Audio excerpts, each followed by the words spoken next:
और अब आप समझिए कि आखिर डोनेट्स्क को क्यों हासिल कर लेना चाहते हैं पुतिन। इससे क्या फायदा होगा। देखिए, रणनीतिक तौर पर यूक्रेन का डोनेट्स्क बहुत ज्यादा अहम प्रांत है।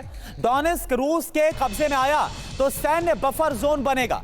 रूस क्रीमिया तक जमीनी रास्ता मजबूत कर सकता है। सीधा जो संपर्क है वो क्रीमिया से बहुत आसान हो जाएगा। डोनेट्स्क कोयला, स्टील और भारी उद्योग का जो गढ़ है, क्योंकि यहां पर भारी मात्रा में जो मिनरल्स भी हैं, रेयर अर्थ मिनरल्स, उसकी मौजूदगी भी है।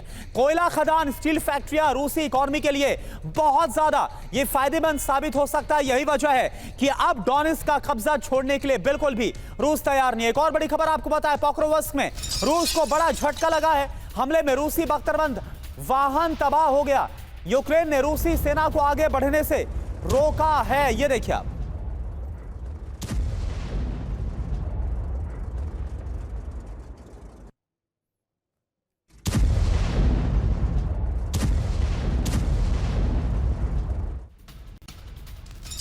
और एक और बड़ी खबर, समुद्र में दिखी ब्रिटेन और जापान की ताकत। जापानी युद्धपोत पर F-35 की लैंडिंग। युद्धपोत से F-35 ने उड़ान भी भरी है। तो ये देखिए, ये तस्वीर आपको हम दिखा रहे हैं। जापान और ब्रिटेन की तरफ से ये साझा अभ्यास किया गया। जापानी युद्धपोत पर F-35 फाइटर जेट ने लैंडिंग की है और ये पूरा वीडियो भी रिकॉर्ड किया गया, शूट किया गया। युद्धपोत से F-35 ने कैसे उड़ान भरी, ये आप जरा देखिए।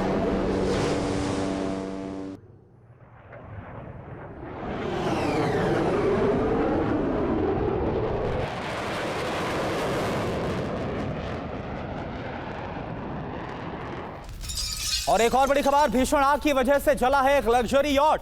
स्पेन के द्वीप इबिजा में डूबा है ये यॉट।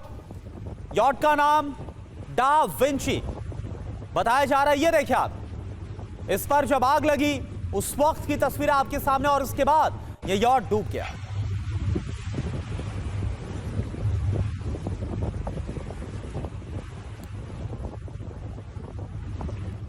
और एक बहुत बड़ी खबर आपको बता दें, यूक्रेन के लिए अगले 24 से 48 घंटे बहुत ज्यादा क्रूशियल होने वाले हैं। रूसी सेना बढ़त बनाना चाहती है। वार्ता से पहले हमले को और ज्यादा तेज कर सकते हैं पुतिन। न्यूयॉर्क टाइम्स के हवाले से यह बहुत बड़ी खबर है। तो जो बातचीत होगी इसमें एक एज हासिल करने के लिए, बढ़त हासिल करने के लिए रूस की तरफ से एक बहुत बड़ी स्ट्रेटजी को अंजाम देने की अब कोशिश की जा रही है। बताया जा रहा है अगले 24 से 48 घंटे में बहुत बड़े हमलों का अंजाम देगा रूस यूक्रेन के ऊपर।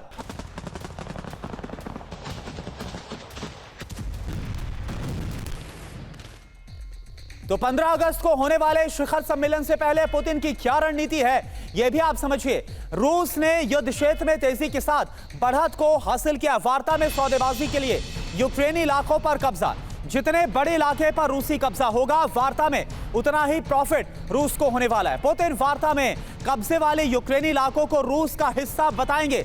बातचीत को कामयाब बनाने के लिए पुतिन की शर्तों को मानना पड़ेगा, और ऐसा लग रहा है कि अमेरिका काफी हद तक इन शर्तों को मान सकता है। लेकिन क्या ज़ेलेंस्की इस पर राजी होंगे, यह अपने आप में एक बहुत बड़ा सवाल है। अब देखिए आप, अलास्का वार्ता से जुड़ी एक और बड़ी खबर, क्योंकि इससे पहले ही अमेरिका ने एक बड़ा दावा कर दिया है। पुतिन ने ट्रंप से मिलने का अनुरोध किया था व्हाइट हाउस की तरफ से। यह कहा गया है कि पुतिन चाहते थे कि वो ट्रंप से मुलाकात करे। व्हाइट हाउस की प्रेस सेक्रेटरी कैरोलिन लेविट की तरफ से कहा गया, विटकॉफ से पुतिन ने जताई थी ट्रंप से मुलाकात की इच्छा। तो देखिए, स्टीव विटकॉफ जब गए थे रूस, तो उस दौरान मुलाकात के बाद इस बात का दावा व्हाइट हाउस की तरफ से कि पुतिन ने इच्छा जाहिर की थी कि वो ट्रंप से मिलना चाहते हैं।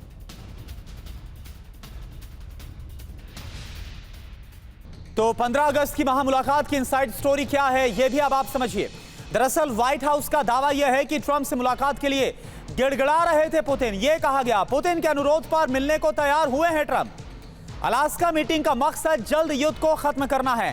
कैरोलिन लेविट की तरफ से, जो कि प्रेस सेक्रेटरी है व्हाइट हाउस में, उनकी तरफ से यह कहा गया, दावा किया गया। मायने क्या है, किसी भी हाल में युद्ध को रोकना चाहते हैं पुतिन। पुतिन पर युद्ध विराम के लिए दबाव की रणनीति है। वार्ता फेल हुई तो पुतिन की नाकामी बताने का पूरा प्लान भी अमेरिका की तरफ से तैयार कर लिया गया। एक और बड़ी खबर, अलास्का के एंकोरेज में ट्रंप पुतिन की मुलाकात। एल्मेडॉर्फ रिचर्डसन सैन्य अड्डे पर यह मुलाकात होगी। सुरक्षा के नजरिए से सैन्य अड्डा बेहद सुरक्षित बताया जा रहा है।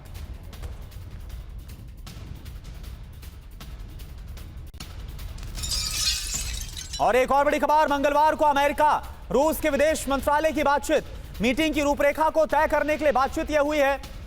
तो किस तरह से बातचीत होगी, क्या एजेंडा हो गया, क्या उसकी पूरी रूपरेखा होगी, यह सब कुछ 15 तारीख से पहले तय करने के लिए मंगलवार को अहम यह मुलाकात हुई है, जहां पर विदेश मंत्रालय की बातचीत हुई है, अमेरिका और रूस के विदेश मंत्रालय की बातचीत।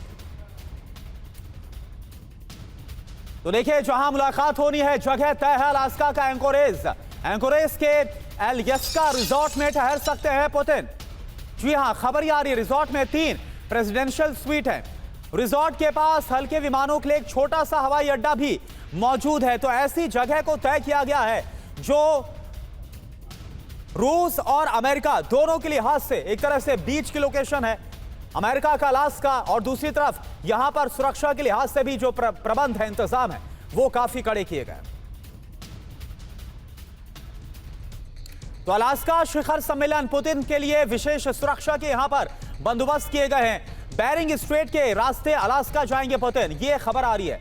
रूसी एयर स्पेस से सीधे यूएस हवाई क्षेत्र में प्रवेश करेंगे। अंतरराष्ट्रीय जल क्षेत्र के ऊपर से उड़ान भरने से हालांकि बच सकते हैं। एंकोरेज में 15 अगस्त को सभी उड़ानें प्रतिबंधित भी कर दी गई हैं। सुरक्षा के मद्देनजर पुतिन के विमान को विशेष सुरक्षा प्रोटोकॉल भी दिया जाएगा। चप्पे चप्पे पर सीक्रेट सर्विस की नजर होगी। कुछ इस तरह से जो इंतजाम है वो किए जा रहे हैं। एक और बड़ी खबर, अलास्का वार्ता से पहले नेटो देशों की भी बैठक हुई है। नेटो ईयू सदस्यों के बीच में वर्चुअल बैठक की जानकारी मिल रही है। आज शाम 6:30 बजे ये वर्चुअल बैठक होने वाली है। बैठक में डोनाल्ड ट्रंप भी हिस्सा ले सकते हैं। तो ट्रंप और पुतिन बैठक से पहले नेटो बैठक आखिर क्यों, क्या मकसद है? रूस पर रणनीतिक दबाव बनाने के लिए एकजुटता दिखाना बहुत जरूरी है। यह संदेश देने की कोशिश कि रूस का दबाव बेअसर। नेटो नहीं चाहता कि यूक्रेन के हितों की अनदेखी की जाए। यूक्रेन के खिलाफ सौदेबाजी हुई तो नेटो को नुकसान हो जाएगा। अलास्का यूरोप के आर्कटिक क्षेत्र के बेहद नजदीक है। आर्कटिक क्षेत्र में रूस नेटो का रणनीतिक तौर पर एक बड़ा हित है।